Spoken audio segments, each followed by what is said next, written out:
네, 지난주 정말 투자 심리 약화에 너무나 힘든 한 주를 보냈던 바이오 제약주입니다. 이번 주 첫 시작 일단 함께 들썩이면서 분위기가 조금은 전환되고 있는 모습인데요. 그중 오늘은 또 선단에 선 쪽이 바로 백신입니다. 지난 20일 우리 국내에서 처음으로 발생한 소 바이러스성 질병인 이 럼피 스킨병이 국내에서 발생했고요. 처음으로 확진 사례가 확인된 지 단 이틀 만에 10건 늘어나면서 이 방역 당국에서는 계속해서 백신을 추가 도입하겠다라고 밝히기도 했습니다. 이 같은 모멘텀이 재료가 되며 오늘 관련주들이 함께 시간 외에 이어서 본장에서도 강세를 보입니다. 대성 미생물은 가격 제한 선까지 올라왔고요. 이글벳은 24%, 그리고 중앙백신, 우진 BNG 각각 18%, 16%의 강세 이어가는 가운데 진 바이오텍도 8%의 상승을 보이고 있습니다. 이와 함께 저감에서 과대 낙폭에 또 오랜만에 코로나19 관련주로도 구분되는 제약 바이오주도 힘을 내고 있습니다. 현대바이오는 9%까지 올라왔고요. 국제약품 12%, 그 밖에도 GL팜텍, 신풍제약, 옥타팜도 견조한 흐름 보이고 있습니다. 그리고 앞서 앵커가 또 체크한 셀트리온에도 큰 호재가 있습니다. 이 셀트리온의 주력 파이프라인인 램시마, 이 램시마의 피하 주사 제형이 램시마 SC가 미국의 FDA 승인 소식을 받은 건데요. 하락세를 보였던 그룹주가 이러한 호재에 힘입어 일제히다 상승 전환을 해냈습니다. 셀트리온 역시 0.35% 상승 중이고요. 네, 그다음 셀트리온 제약은 2.94%로 3% 가깝게 오름세를 보입니다. 셀트리온 헬스케어까지 체크를 해볼까요? 0.79% 역시나 동반 상승을 보이고 있습니다. 네, 고수님들 이러한 제약 바이오주 어떤 전략이 지금 당장 필요할까요? 네, 제약바이오 이야기를 최근 들어서 또 자주 하는 것 같습니다. 유한양행에 좀 부정적인 이슈도 있었고, 뭐 셀트리온 관련해서 합병 얘기도 있었고 계속 이야기를 하고 있는데 일단은 내용을 좀 정리해 보도록 하겠습니다. 오늘 오전에 바로 주주총회 결과가 지금 계속해서 나오고 있죠. 네네네. 네. 일단 셀트리온이 뭐 여러 가지 이슈가 있습니다. 일단 뭐 다음 달 13일까지 주주의 주식 매수 청구권 행사 네. 이런 것들이 이뤄진다 이런 거 있었고 그다음 FDA 승인권 이런 거 두 건이 있는데 네. 승인권 먼저 이야기하면 진페트라 그러니까 셀트리온의 세계 최초 항체 바이오시밀러 램시마의 피하 주사 제형인 진펜트라를 미국 FDA로부터 신약으로 판매 허가를 획득했다. 이게 가장 최근 소식입니다. 이 진펜트라가 TNF 알파 억제제 시장 여기서 강력한 경쟁력을 확보하기 위해서 종전에는 이제 그 정맥 주사 이렇게 제형인 램시마를 피하 주사로 제형을 변경해서 개발했다고 합니다. 피하 주사로 개발하면 세계 유일의 인플릭시맙 SC 제형 치료제 이렇게 어렵지만 어쨌든 제형에 있어서는 새롭다. 그래서 이런 것 때문에 신약을 인정받았다. 판매 네. 허가를 획득했다. 이렇게 정리할 수 있겠습니다. 지금 방금 막 설명해 주셨을 때 안에서 부조에서 아유 뭐야 어려워 죽겠네 이런 리액션이 바로 오자마자 또 답변해 주시지 우리 박수 고수님께서 말씀해 주셔서 어렵지만 어쨌든 이거 그냥 정리해보면 단순하게 정리해보면 호재성 뉴스인 거죠. 네, 주사제를 예. 바꾼 거예요. 제형을 바꾼 네, 거다. 근데 네. 어쨌든 이런 변화로 인해서 실적에 뭔가 모멘텀이 될 만한 그렇죠. 신약으로 인정받으면 여기만 쓸 수 있는 거니까. 네. 그래서 그런 면에서 생각했을 때 다른 곳은 같은 제형이라고 하더라도 자기들도 신약으로 또 허가를 받아야 되는데 이 FDA 승인이라는 게 사실 어떤 테마를 형성하는 것뿐만 아니라 종전에 있는 다른 업체들이 공격하지 못하는 그런 부분들이 있거든요. 그래서 이런 승인이 하나의 어쨌든 다른 업체들에게는 허들이 되기 때문에 이 부분이 그래서 어느 정도 실적이 좀 반영이 될 수 있는 호재다 이렇게 정리할 수 있습니다. 네, 알겠습니다. 지금 보면은 일단 합병에 대한 승인이 나타났고요. 지금 뭐 내용들 보니까 서정진 회장은 주식 매수 청구 다 받을 것이다 이런 코멘트도 했고 여러 가지 이제 주주에 대한 그리고 회사의 기업의 실적 더불어서 주가를 부양하려는 의지가 굉장히 강한 것 같은데 이렇게 해석 가능한 겁니까? 네, 일단은 합병에 관련돼서 강력한 의지를 가지고 있었기 그렇죠. 때문에 합병을 한다라고 보시면 될 것 같고요. 특히 이제 양사 합병을 한다라는 게 이제 그동안 이제 여러 가지 이제 매출 관련돼서 이중 계산이다라는 부분이 계속 부각이 됐고 재무 투명성 측면에서도 상당 부분 이제 확보한다는 측면은 긍정적으로 보시면 좋을 것 같습니다.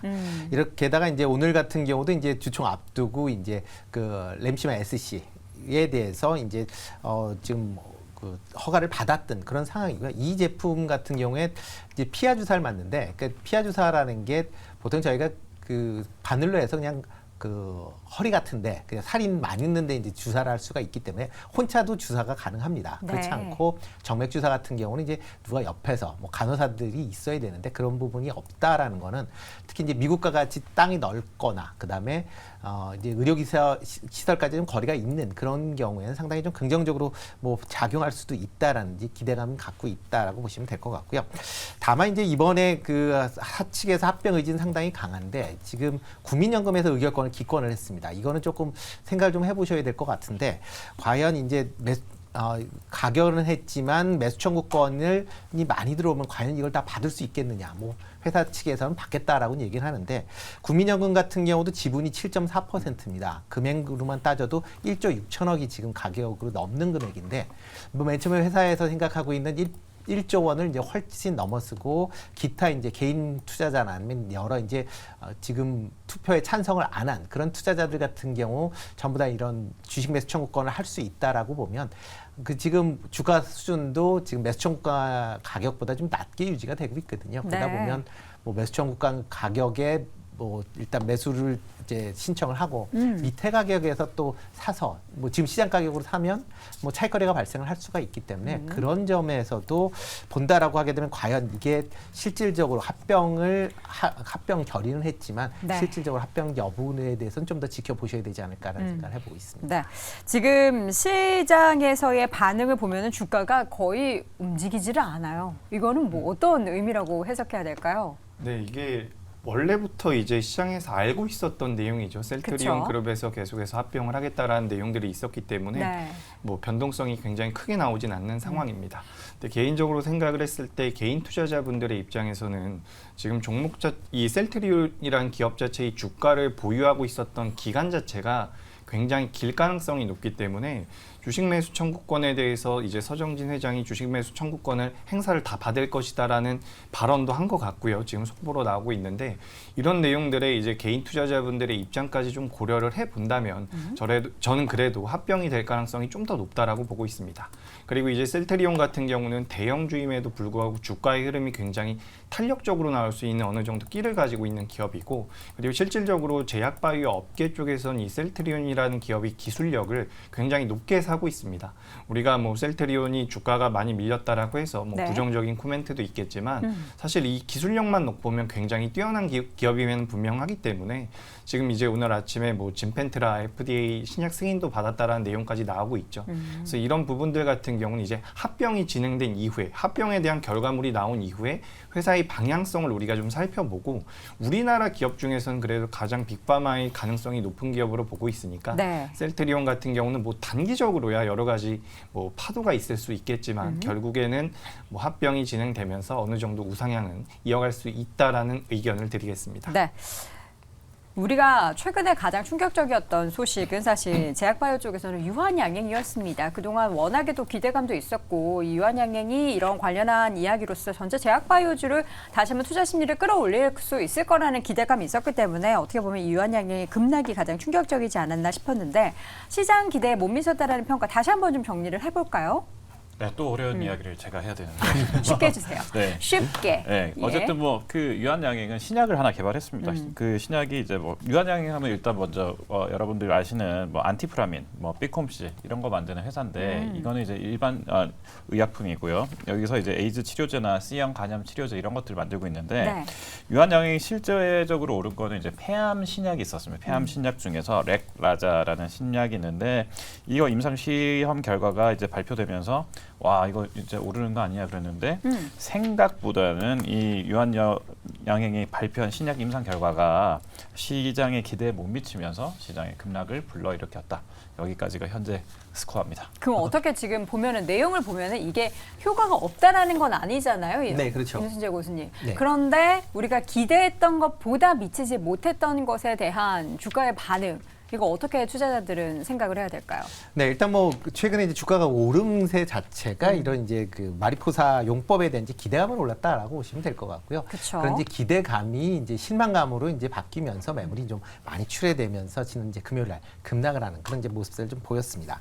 뭐 일단 유럽종합학회에서 뭐 나온 걸로 보면 일단 기존 뭐 타그리소에 비해서 일단 뭐 비슷한 효능을 갖고 있기 때문에 일단 신약으로 출시가 된다라고 하게 되면 어느 정도의 시장 규모를 확보를 할 수 있지 않을까라는 생각을 해보고 있습니다. 특히 마리포사 같은 경우에는 기존에 이제 타그리소가 이제 화학 이제 항암요법인데 이제 마리포사는 이제 화학요법은 아니거든요. 그렇기 때문에 이거에 대한 이제 부작용이 상대적으로 좀 덜할 수가 있어서 향후에 출시가 된다라고 하게 되면 시장 점유율이 뭐 어느 정도 유지가 될 수 있다라고 보여지고요. 네. 또 이제 실질적으로 투약이 이루어진다라고 하게 되면 뭐 일단 투약 환자 수가 많아진다라고 하게 되면 그만큼 데이터가 쌓이면서 아마 타그리소보다 더 나을 수도 있지 않을까라는 기대감도 여전히 존재하고 있다라고 보시면 되지 않을까 싶습니다. 네. 이에 따라서 뭐 얀센 같은 경우도 뭐 연내에 미국 FDA에 이제 용법에 대한 승인 신청을 할 계획이고요. 늦어도 2025년도에는 시판하지 않을까라고 지금 예상을 하고 있기 때문에 일단 뭐 지금 지금 상황에서 뭐 유한당의 렉나자가 뭐 성능이 확실히 이제 효능이 없다 그런 건 아니기 때문에 좀 더 기대해 봐도 되지 않을까라는 생각을 해보고 있고요. 그럼 이건 장기적으로는 괜찮은 거네요. 네, 단기적으로는 흔들릴 수 네, 있지만. 그렇죠. 뭐 장기적으로 보면 지금도 뭐 일단 그 올라가기 전 정도 수준까지 내려왔기 때문에 네. 일단 추가적인 하락보다는 옆에서 좀 횡보하는 그런 기간이 있을 걸로 예상이 되고 있고요. 특히 이제 오늘 밤에 이제 렉나자에 대한 이제 단독 요법을 이제 또 발표할 예정입니다. 이제 이거에 따라서 또 주가의 변동성이 또 있을 가능성은 있으니까 그런 점도 같이 좀 주목해서 보시면 어떨까 싶습니다. 참 어렵죠. 병행요법인데 뭐 단독요법으로는 요법. 뭐 어떻게 효과가 있는지 사실 굉장히 어려운 이야기들이 많은데 결국에는 우리가 정리해 보면은 시장의 심리를 좀 끌어올릴 만한 그런 모멘텀이 됐었던 그런 내용들이 실망감으로 전해진 겁니다. 그래서 주가가 하락을 했는데 여기에서도 우리가 희망을 찾아보면 그 세부적인 내용에 있어서 발표되는 부분들이 또 우리가 기대하는 그 수준을 과연 맞출 것인지 그렇지 못할 것인지를 계속해서 체크해 보시면 될 것 같습니다. 자, 그렇다면 이제 네 분의 의견을 다시 한번 정리를 해 드릴 텐데요. 과연 어떻게 정리해 볼 수 있을지 화면을 통해서 확인해 보시죠. 자, 김장렬 고수의 HK인원 요거는 얘기를 한번 다시 들어봐야 될 것 같고요. 박수호 고수는 비만 다음에는 테마가 탈모다. 예, 보약이 될 종목을 지금 하나씩 언급을 해주시고 계십니다. 임순재 고수는 유한양에 꼽아주셨고요. 이재규 고수는 기술력이 뛰어난 기업을 확인해보자. 자, 넘기기 전에 HK인원에는 지난번에도 한번 말씀을 네네. 해주셨던 기업이잖아요. 네네. 종목을 딱 집으신 이유가 있으실 것 같아요. 일단 아까 무슨 신약 개발의 FDA 승인이고 이런 게 올해 이슈는 아니기 때문에 네. 지금 거기에서는 비껴나 있거든요. 근데 실적 위주하고 그다음에 마진이 높일 수 있는 어떤 파트너의 교체 내지는 그 마진에 대한 상향 이런 것들이 10월 말 11월 요 사이에 있어요. 네. 10월 말 11월 사이에 파트너사 교체 내지는 그거에 대한 기대 심리가 하나 있고요. 그다음에 국내입니다. 그리고 실적 자체도 시장에서 기대하는 정도는 부합을 한다고 알려지는 지금 분위기이기 때문에 이제 세이프하죠. 안전정거. 그리고 아까 그 국내 말고도 중국으로 나가는 그 매출이 이제 막 시작을 했거든요. 네. 그것도 3분기 실적에서 확인이 되기 때문에 모든 것이 뭐 새롭게 새로운 어떤 마켓으로 침입하는데 무슨 잡음이 나고 이런 여부는 내년도 중반쯤 가서나 이슈가 되기 때문에 올해 말 내년 초까지는 실적 베이스로 이 불안정한 장세에 좀 기댈 수 있는 주식 중에 하나이기 때문에 네. 투자가들의 좀 관심이 요즘 높아진 것 같고요. 당분간 그런 추세가 좀 더 이어지지 않을까 생각이 들어서 예, 좋게 보고 있습니다. 네. 자, 그리고 박수 고수님께서 탈모 이야기를 또 비만 다음에는 탈모다라는 이야기 해주셔서 저는 갑자기 기억나는 기업이 올 초부터 상반기까지, 그러니까 5월까지 주가의 급등이 나타났었던 기업이 있었죠. 바이오니아라는 기업이 있습니다. 탈모 관련해서 모멘텀을 받아서 주가가 급등을 했는데 다시 거의 제자리를 찾아왔거든요. 이 밖에도 뭐 탈모하면은 정말 많은 분들의 고민. 네네네. 여기 보니까 여기는 고민 있으신 분도 없으신 것 같고요. 늘 고민은 남성뿐만 아니라 지금 네. 이제 여성분들까지. 저도 요즘에 네. 머리카락이 좀 너무 얇아지는 것 같아서 네네네네. 어제부터 정말 실제로 어제부터 그 어머니가 쓰시는 에센스를 머리에 바르기 그러죠. 시작했습니다. 네. 네. 아유, 고민돼요. 굵어진 것 같습니다. 하루 만에 그런 효과를 냈어요 자, 그래서 탈모 관련한 그쵸, 기업들. 그러니까 이게 이제 2020년 기준으로 하면 한 4조 원 정도밖에 안 되는 시장이었다가 이게 이제 2027년에 되니까 8조 3천억 시장으로 올라갈 거다 이렇게 보고 있다 보니까 이 시장에 대해서도 주변에서 일단 바로 인지할 수 있고 그리고 투자자 입장에서도 접근하기 쉬운 종목들을 찾아볼 수 있는 데가 네. 탈모이거든요. 그래서 중해제약 특히 지금 신약으로 많이 개발하고 있는데 중외제약. JW 중해제약의 JW0061이라는 신약을 지금 신약 후보 물질을 지금 배양하고 있는데 이건 이제 모낭이 이제 에다가 하면 난다 이런 모낭을 재생시킨다 이런 효과를 지금 하고 있어서 중해제약 탈모 테마에서는 제일 유력하고요. 네네. 여기에- 오늘은 지금 레오파마 관련해서 신약 후보 물질 권리 반환 소식과 함께 주가가 좀 급락을 하고 있죠. 뭐 중해제약은 최근 사실 이제 리베이트 이런 건들도 좀 있어서 네. 테마가 조금 이렇게 희석된 부분은 있습니다만 저희가 이제 비만이 한번 떴을 때 비만 이후에 뭐가 있느냐라고 따져본다면 이제 탈모 이야기를 할 수밖에 아. 없어서 탈모 주제를 갖고 온 거고요.